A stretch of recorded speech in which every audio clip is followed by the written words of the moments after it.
бархе.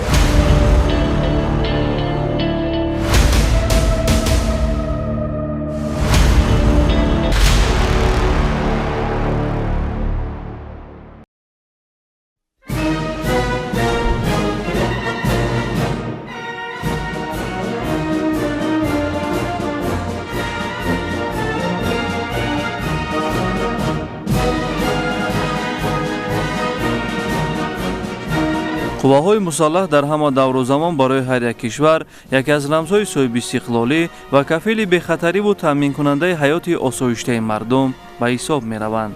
рӯзи 23 феврали соли ҷорӣ аз таъсисёбии қувваҳои мусаллаҳи тоҷикистон 32 сол пур мешавад. ҷумҳурии тоҷикистон пас аз ба даст овардани истиқлоли давлатӣ қувваҳои мусаллаҳи худро таъсис дода, оромиву осудагӣ ва амнияти кишварро фароҳам овард. қувваҳои мусаллаҳ вазифаи бузурги мудофиавӣ буда меҳру муҳаббати фарзандонро нисбат ба ватан модар боз ҳам бештар мекунад ва ба онҳо дарси зиндагиву ҷавонмардиро меомӯзад.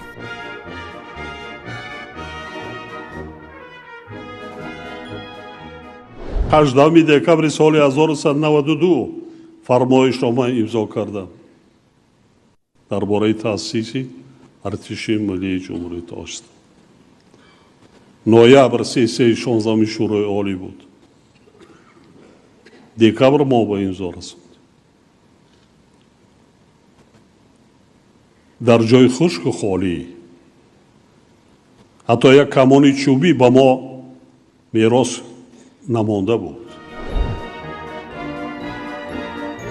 дар хотир бояд дошт ки тақдири миллат ободиву осудагӣ ва ҳифзи ин марзу бум аз ҳар як сокини кишвар вобастагии амиқ дорад. аз ин рӯ ҳифзи ватану амнияти халқ вазифаи аввалиндараҷаи ҳар як шахси солимфикр аст. бо назардошти ин ҳар сол ҷавонони тоҷикистон бо азму иродаи хеш барои хизмат дар сафи қувваҳои мусаллаҳ роҳсипор гардида содиқона хизмати модарватанро ба ҷо меоранд.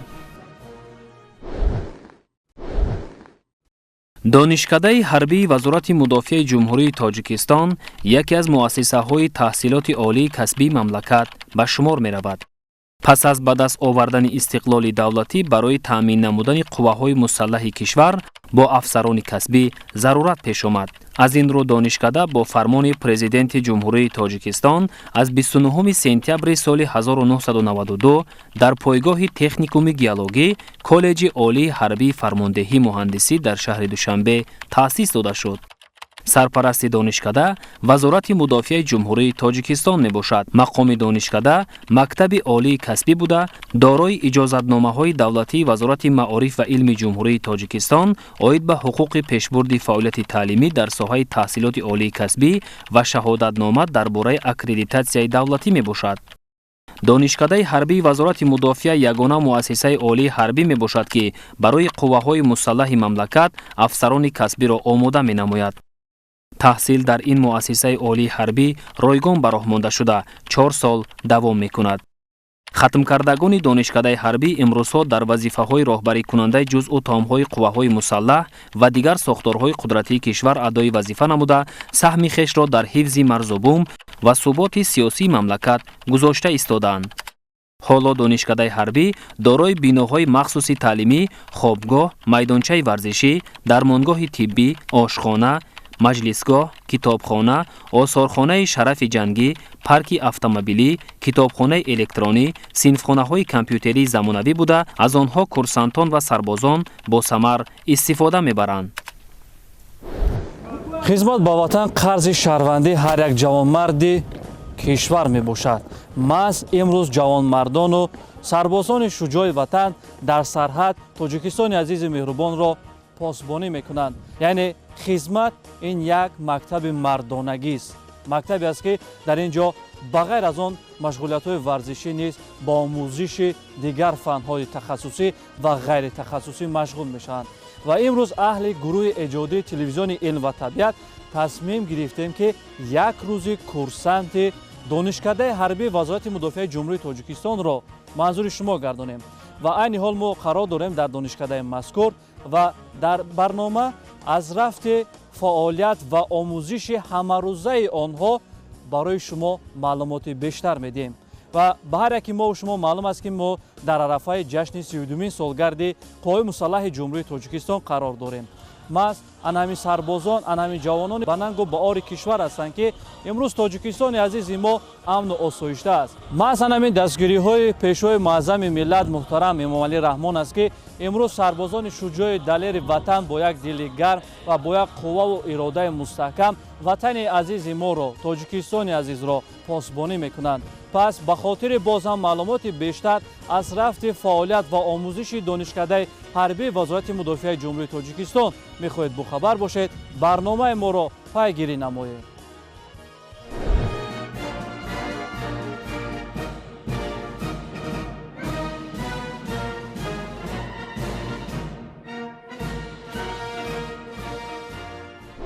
курсантони донишкадаи ҳарбӣ баъд аз он фаъолияту машқҳои пагоҳи рӯзие ки пурра анҷом медиҳанд, маз дар анҳамин хобгоҳи барҳаво омада истироҳат мекунанд. зеро давлату ҳукумат, хусусан пешвои муаззами миллат, президенти ҷумҳурии Тоҷикистон муҳтарам Эмомалӣ Раҳмон барои сарбозони кишвар шароити хуберо фароҳам овардааст. маз ин мактаб мактаби мардонагист ва дар ин ҷо тамоми он лаҳзаҳову хотираҳо аз чӣ лаҳзаҳои хотирмони ҳарбӣ бошад ё чӣ лаҳзаҳои хушу зиндагиро дар ин ҷо онҳо пурасар мегзаронанд. маз ин маконе аст ки дар ин ҷо онҳо истироҳат мекунанд, либосҳои худро ҷобаҷо гузошта воз барои рӯзи дигар омодагӣ мегиранд. субҳи курсантон бо низом ва интизоми муайян оғоз мешавад. дар соати муайян гардида онҳо аз хоб бархеста пас аз чанд дақиқа омодагӣ гирифта ба машқи пагоҳи рӯзӣ мебароянд. рота аз хоб бархест.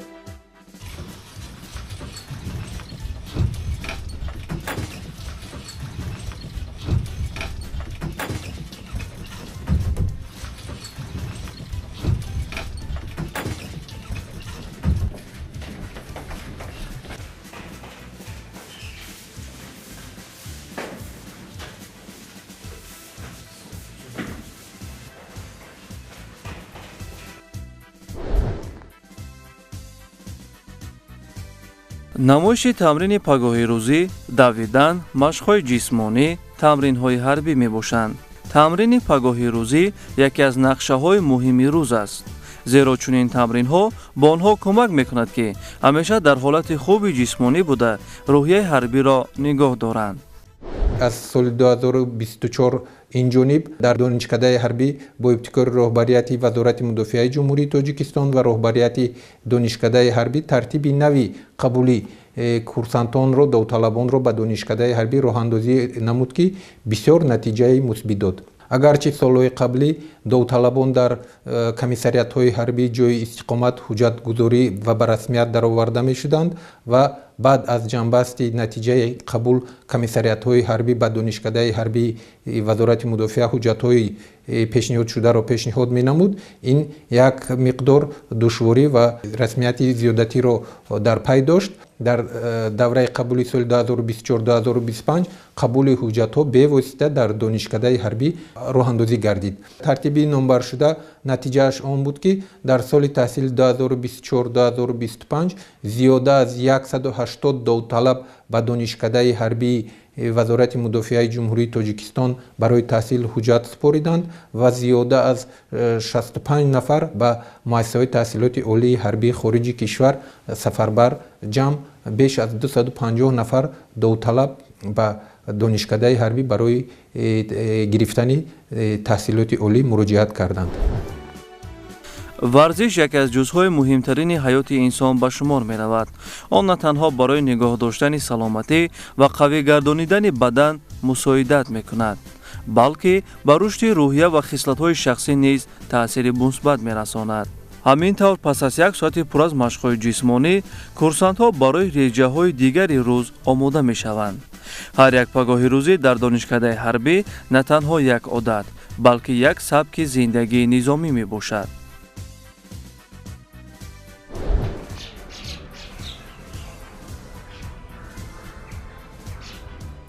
баъд аз субҳона курсантҳо ба дарсҳои назариявӣ ва амалӣ ҳозир мешаванд. дар ин ҷо онҳо фанҳои ҳарбӣ, тактикаи ҷангӣ, қонунҳои низомӣ, фанҳои техникӣ ва забонҳои хориҷиро меомӯзанд. маврид ба ёдоварист ки донишкадаи ҳарбӣ бо синфхонаҳои наву замонавӣ муҷаҳҳаз буда дар шароити хуби таълимӣ ба курсантон мутахассисони касбӣ дарс мегӯянд. омӯзиши фанҳои низомӣ дар донишкадаи ҳарбӣ вазорати мудофиаи ҷумҳурии Тоҷикистон як ҷузъи муҳими фаъолият мебошад. ҳадафи асосии таълим дар ин муассиса омода кардани мутахассисони соҳаи мудофиа ва амният мебошад. барномаи таълимӣ аз фанҳои назариявӣ ва амалии низомӣ иборат аст ки ҳар як курсант бояд онҳоро аз худ намояд. дарсҳои назариявӣ асоси донишҳои ҳарбиро ташкил медиҳанд ва барои тарбияи афсарони оянда нақши муҳим мебозанд.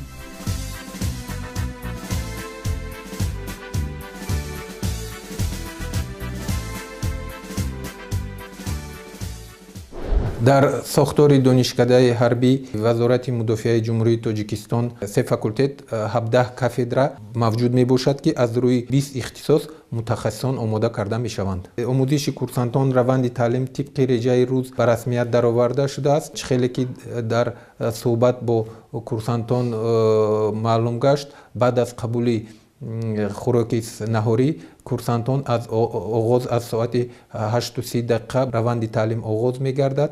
дар давоми нимаи аввали рӯз 3 ҷуфт дарсҳо баргузор мегарданд. баъд аз қабули хӯроки нисфирӯзӣ дар донишкадаи ҳарбӣ то соати 16:30 тайёриҳои мустақилона баргузор мегарданд. баъд аз тайёрии мустақилона вақти фароғатии курсантон пешбинӣ шудааст ки дар доираи вақти фароғатӣ курсантони мо имконият доранд дар китобхонаи электронӣ ба адабиётҳои бадеӣ ва адабиётҳои ихтисосӣ иловатан дониши худро мукаммал намоянд. курсантонро бо асосҳои тарзи истифодаи қушунҳо дар ҷанг, стратегияи ҳарбӣ ва тартиби банақшагирии амалиёт шинос мекунанд. омӯзиши тактикаи ҳарбӣ ба курсантон кӯмак мекунад ки дар шароити воқеии ҷанг қарорҳои дуруст қабул кунанд. инчунин курсантон асоси физика ва технологияи ҳарбиро меомӯзанд ки дар ин фанҳо дар бурди силоҳи муосир, системаҳои баллистикӣ ва таҷҳизоти низомӣ кӯмак мерасонанд. ҳамзамон донишкадаи мазкур дар баробари омӯзиши фанҳои тахассусӣ инчунин дорои синфхонаҳои ленгафонӣ мебошад ки омӯзгорони пуртаҷриба ба курсантон дарс медиҳанд. лозим ба ёдоварист ки ба афсарону курсантони оянда донистани забонҳои хориҷӣ, хусусан русӣ ва англисӣ муҳим аст, зеро ин забонҳо дар муоширати байналмилалӣ ва омӯзиши таҷҳизоти хориҷӣ истифода мешаванд.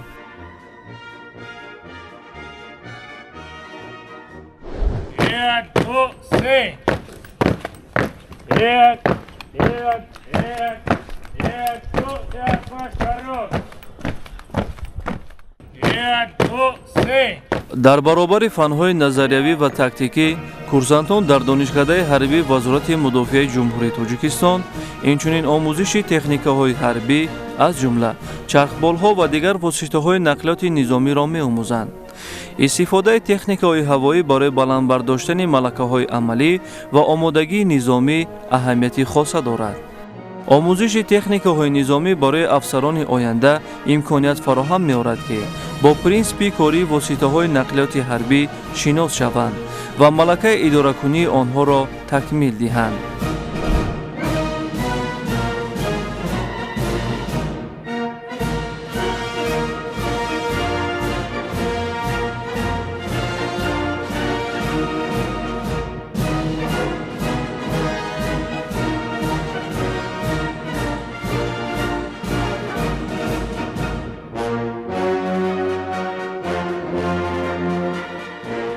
курсантон аввал бо сохтор ва принсипи кории чархболҳо шинос мешаванд.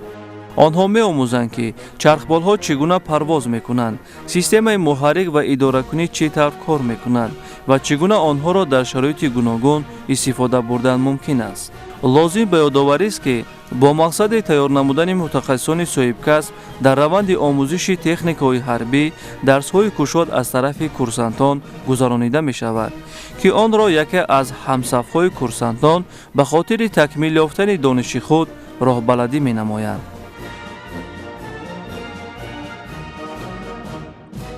имрӯз дар донишкадаи ҳарбӣ раванди омӯзишҳо дар сатҳи беҳтарин қарор дорад. аз раванди омӯзишҳо мо ҳаррӯза ба омӯзиши ҳамин касбии худ, яъне ба омӯзиши намудҳои чархболи Ми-24 ва Ми-8 ҷалб карда мешавем. дар давоми рӯз ба мо 3 пардарс, яъне 90 дақиқаи омӯзгорони беҳтарин дарс меомӯзонанд ва мо аз тамоми шароитҳое ки ҳукумату давлат ба мо муҳайё кардааст шукргузорем ва розием. дар вақтҳои бекорӣ баъд аз анҷоми машғулиятҳо мо ба китобхонаҳое ки дар донишкадаи мо фаъолият мекунанд ба китобхонаҳо рафта дониш худро такмил медиҳем ва ғайр аз ин ба машқҳо ва машқҳои сафорроӣ машғул мешавем. шароити фароғатӣ барои курсантон дар сатҳи олӣ қарор дорад. мувофиқи қонуни ҷумҳурии Тоҷикистон дар бораи рӯзҳои ид ва ҷашну маросимҳо 23 феврал ҳамасола дар ҷумҳурии Тоҷикистон дар саросари ҷумҳурӣ ҳамчун рӯзи таъсисёбии қуввои мусаллаҳ ҷашн гирифта мешавад ва парадҳои идона ташкил карда мешавад. таъсисёбии қуввои мусаллаҳи ҷумҳурии Тоҷикистон аз 3 давра гӯем ҳам хато намекунем, чунки дар давраи аввал қуввои мусаллаҳи ҷумҳурии Тоҷикистон ҳамон қадаре ташкил карда шуда буд, ки барои ба даст овардани истиқлолият ва ҳифзи марзу бум ташкил карда шуда буд. дар давраи дуюми ташкили қуввои мусаллаҳ навъҳои қушун таъсис ёфтанд, яъне қушунҳои хушкигард, қушунҳои зудамал, қуввои ҳарбии ҳавоӣ ки айни мо дар он таҳсил карда истодаем ва дигар намуди қушунҳо, яъне намудҳои қушунҳо ташкил карда шуд.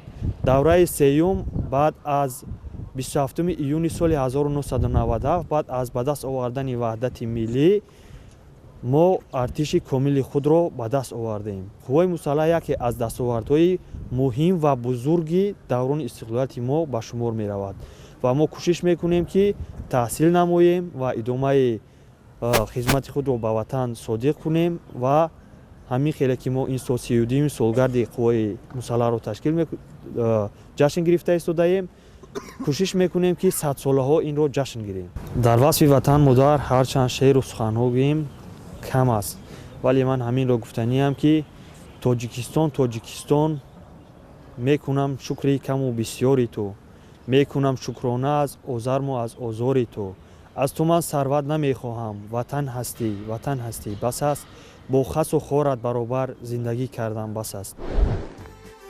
омӯзиши техникаҳои ҳарбӣ махсусан чархболҳо ҷузъи муҳими барномаи таълимии донишкадаи ҳарбӣ мебошад. ин омӯзиш курсантонро барои иҷрои вазифаҳои низомӣ ва таъмини амнияти кишвар омода месозад. барои афсарони оянда донистани усулҳои идоракунии чархбол ва истифодаи он дар шароити ҷангӣ фавқулода аҳамияти муҳим дорад.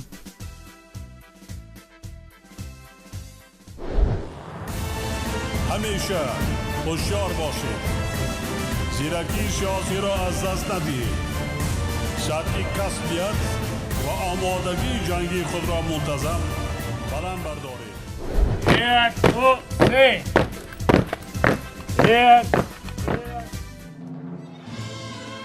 ҳаёти курсантӣ пур аз машқҳои ҷисмонӣ, дарсҳои назариявӣ ва тамринҳои низомӣ мебошад. бо вуҷуди ин курсантон вақти холии худро низ бо самар истифода мебаранд. ду самти асосии фаъолият дар вақтҳои озод, хониш дар китобхона ва машғулият дар толори варзишӣ мебошанд, ки ба инкишофи зеҳнӣ ва ҷисмонӣ мусоидат мекунанд. китобхона маркази дониш ва худомӯзӣ. китобхона барои курсантон маконе мебошад, ки онҳо метавонанд дониши худро такмил диҳанд ва малакаҳои илмии худро рушд диҳанд. дар ин ҷо онҳо бо адабиёти низомӣ, таърихӣ ва бадиӣ шинос мешаванд, ки ба инкишофи ҷаҳонбинии онҳо мусоидат мекунад.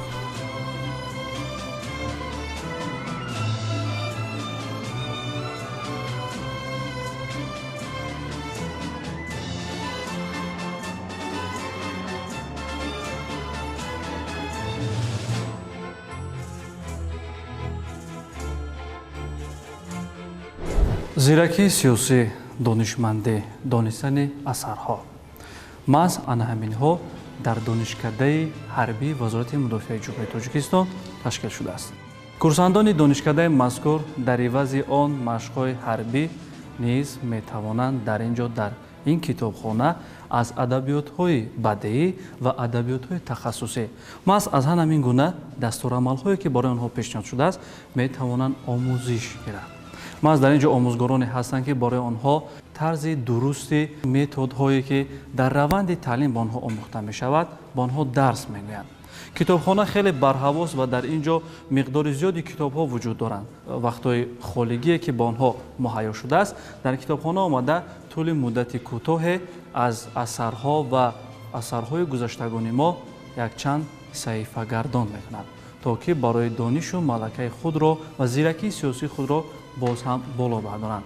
маҳз сарбозони шуҷои ватани мо ба ғайр аз он дастовардҳо ба ғайр аз он машқҳое ки ҳарбие доранд чӣ хеле ки мо қайд кардем низ боз ба китобхонӣ машғул мешаванд. ин хеле хуб аст. ин як мактаби мардонагист. мактабе аст ки дар ин ҷо ҳам омӯзиши тамоми самтҳои ихтисосӣ ва самтҳои ғайриихтисосӣ ба онҳо омӯзонида мешавад. фаъолияти курсантон дар китобхона, омӯзиши фанҳои низомӣ ва стратегии ҷангӣ, хондани таърих ва таҷрибаи ҷангҳои гузашта, омӯзиши қонунҳои низомӣ ва ҳуқуқи байналмилалӣ, хондани китобҳои рӯҳиябахш ва тарбиявӣ, омӯзиши забонҳои хориҷӣ барои такмил додани сатҳи дониши худ.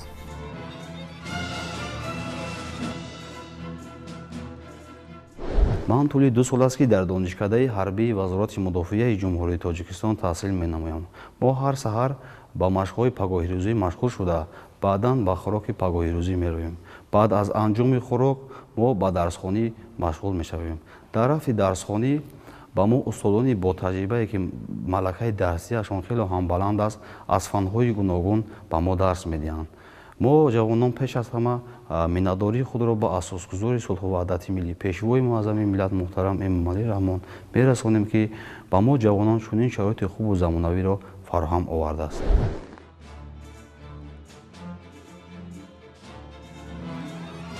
китобхона на танҳо ҷойи хониш, балки маркази муҳокимаи мавзӯъҳои низомӣ ва илмӣ мебошад.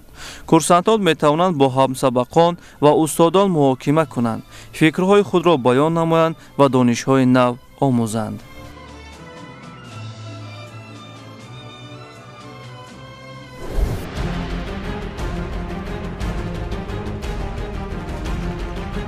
варзиш ҷузъи муҳими ҳаёти ҳарбӣ мебошад ва курсантон вақти озоди худро барои машқҳои ҷисмонӣ истифода мебаранд. машғулият дар толори варзишӣ барои қавӣ кардани мушакҳо, баландбардоштани тобоварӣ ва беҳтар кардани саломатӣ мусоидат мекунад.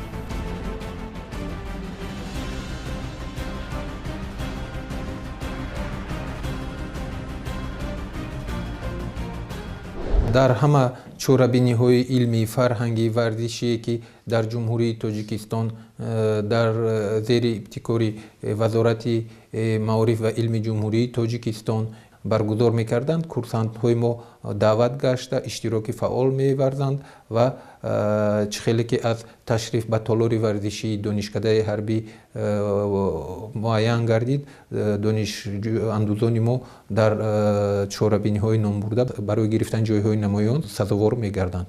фаъолиятҳои варзишӣ дар толор, вазнбардорӣ ва бодибилдинг барои тақвияти қувваи ҷисмонӣ, машқҳои кардио, давидан, велосипедронӣ, ҷаҳидан бо ресмон, гӯштингирӣ барои беҳтар кардани малакаҳои ҳимоявӣ.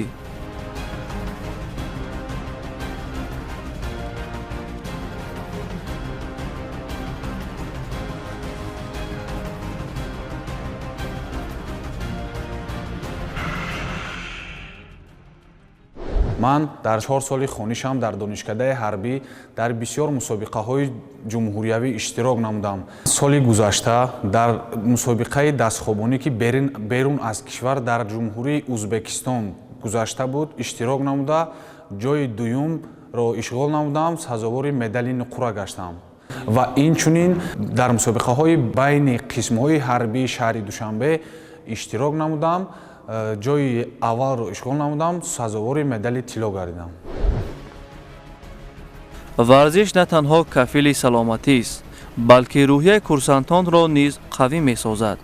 آنها در تالار ورزشی نه تنها مشق میکنند بلکه با همدیگر رقابت میکنند، تجربه نو میگیرند و مناسبت‌های دوستانه برپا مینمایند. وقتی خالی کورسانتان با فعالیت‌های مفید و تربیوی پر می‌شود، کتابخانه برای رشد ذهنی و خودآموزی خدمت می‌کند، در حالی که تالار ورزشی قوه جسمانی و استواری آنها را قوی می‌گرداند. این دو سمت در حیات هر یک کورسانت نقش مهم داشته آنها را هم از جهت عقلانی و هم جسمانی برای اجرای وظیفه‌های نظامی آماده می‌سازند. البته شرایط تعلیم در دانشکده حربی به نهایت بلند رفته است. نظر به سالهای اول تأسیس یابی دانشکده حربی با دستگیری به واسطه سرفرمانده عالی قوای مسلح جمهوری تاجیکستان اساسگذار صلح و وحدت ملی پیشوای ملت پرزیدنت جمهوری تاجیکستان که همه ساله از پیام‌های پرزیدنت جمهوری تاجیکستان به مجلس عالی ما شاهد هستیم، دقت مخصوص به معارف و علم جدا می‌گردد. در این رابطه در دانشکده حربی وزارت مدافعه جمهوری تاجیکستان هم بسیار کارها به انجام رسانیده می شوند. شرایط ادبیات های علمی، ادبیات های بدیعی تامین کرده می شوند.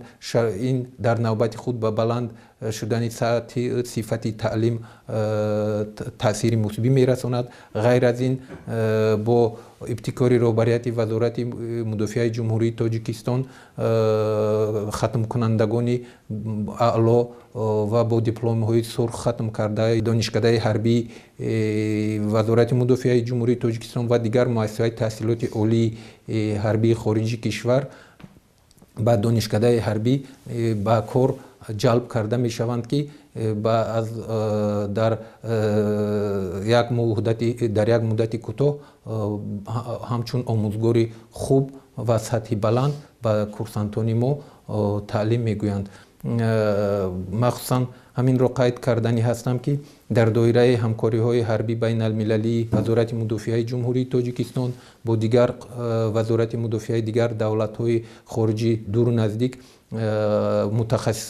متخصصان ما برای آمودن کورسانتان داوطلبان ما به مؤسسات تحصیلات عالی خارجی کشور سفربر کرده می شوند. از آن جمله به مؤسسات تحصیلات عالی حربی جمهوری فدراسیای روسیه، جمهوری قزاقستان، جمهوری آذربایجان، جمهوری ازبکستان، هندوستان، جمهوری پاکستان و سال اول است که به جمهوری ترکیه ما برای آمودن متخصصان داوطلبان را سفربر نمودیم. داوطلبان بعد ختم مؤسسات تحصیلات عالی نام برده به صفهای قوای مسلح جمهوری تاجیکستان برگشته آن تجربه آموخته از واسطه و اصولهای پیشرفته پیشبردی عملیات‌های جنگی برخوردار شده تجربه در خارج کشور اندوخته‌شان را آمده به کورسانتان ما می‌اندازند.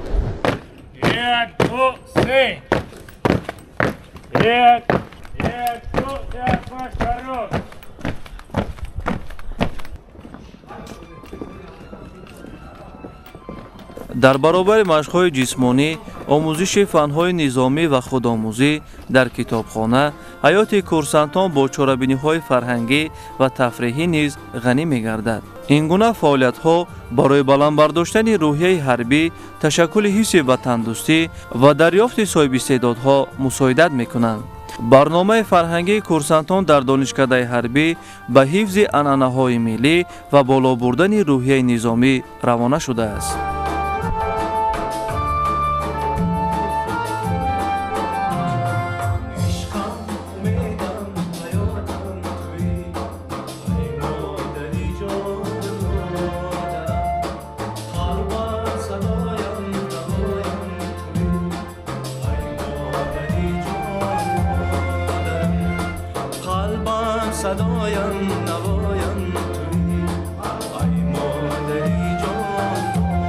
خواندن سرودهای حربی و وطندوستانه اجرا میکنند که برای قوی کردن احساس افتخار و صداقت به وطن مهم می باشد.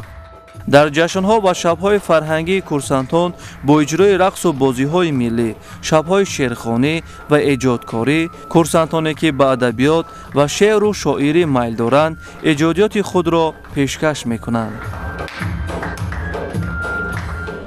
محض اهلانه سرجمی تمام مردم جمهوری تاجیکستان است که ما شاهد همگان شاهد آن هستیم که در یک مدت نسبتاً تاریخی کوتاه در طول 32 سال گرچنده که ارتش جمهوری تاجیکستان از زمینه خالی به میان آمده باشد هم امروز ما دارای یک ارتش پر اقتداری هستیم که با تمام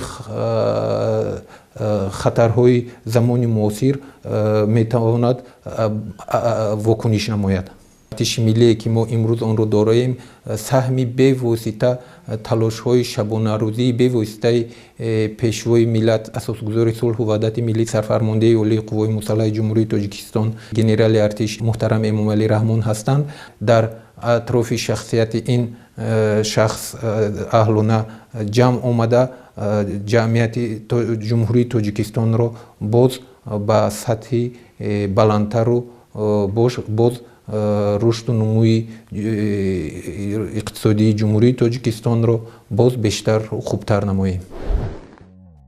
илова ба чорабиниҳои фарҳангӣ ва варзишӣ, курсантон дар вақтҳои холии худ бо бозиҳои зеҳнӣ ва тамошои барномаҳои телевизион машғул мешаванд. ин раванд ба онҳо кӯмак мекунад ки истироҳат намуда ҳамзамон маҳорати фикрӣ ва ҷаҳонбинии худро рушд диҳанд. бозиҳои зеҳнӣ бахусус шоҳмот ва шашка дар миёни курсантон хеле маъмуланд. ин бозиҳо на танҳо як роҳи фароғат, балки малакаҳои стратегӣ ва фикронии мантиқии онҳоро низ инкишоф медиҳанд. аз он ҷумла шоҳмот ва шашка муҳим аст ки бозингар ҳар як қадами худро бо диққат андеша кунад.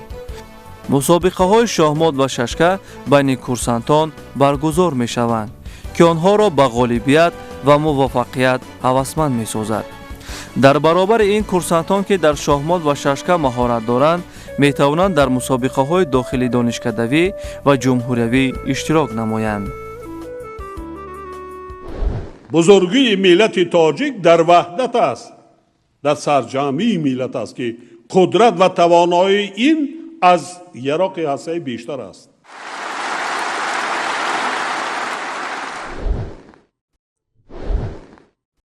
маврид ба ёдоварист ки донишкадаи ҳарбии вазорати мудофиаи ҷумҳурии тоҷикистон яке аз муассисаҳои таҳсилоти олии касбӣ мебошад ки мақсади асосии он тайёр кардани афсарон барои таъмини амнияти миллӣ ва ҳифзи истиқлоли кишвар аст.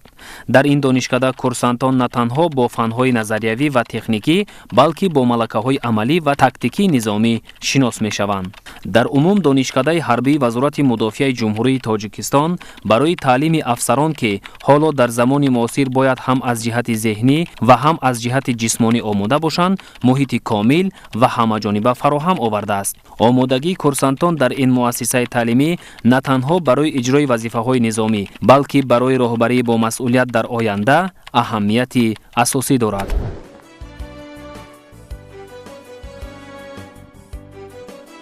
бинандагони азиз, ин буд он барнома ва он лаҳзаҳои хотирмоне ки маҳз дар ҳамин даргоҳ қарор доштем. донишкадаи ҳарбии вазорати мудофиаи ҷумҳурии тоҷикистон ки аз шарту шароит ва тарзи зиндагӣ ва омӯзишу фаъолиятҳои тамоми курсантони донишкадаи мазкур манзури шумо гардондем.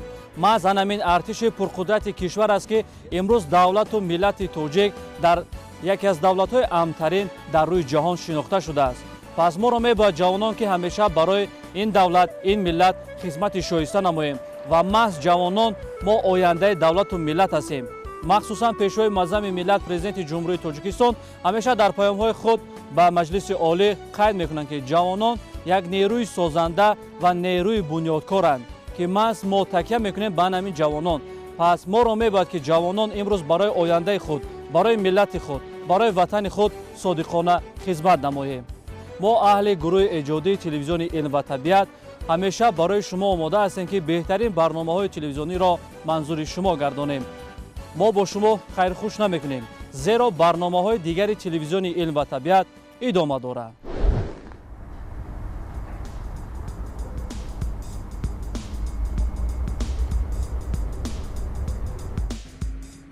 خدمت در صف قواهای مسلح و حفظ مرز و بوم وطن وظیفه مقدس شهروندی جمهوری تاجیکستان می باشد. حفظ وطن عهدهداری و مقدس هر یک شهروند بودنش را کنستیتوسیای جمهوری تاجیکستان در سطح عالی حقوقی اعلان می کند. طبق ماده 43 کنستیتوسیای جمهوری تاجیکستان، حفظ وطن، حمایه منفعت دولت، تحکیم استقلالیت، امنیت و اقتدار مدافعوی آن وظیفه مقدس شهروند است. ما باید درک نماییم که خدمت وطن مکتب جوانمردی است و ما باید در این مکتب شجاعت مردانگی آموزیم.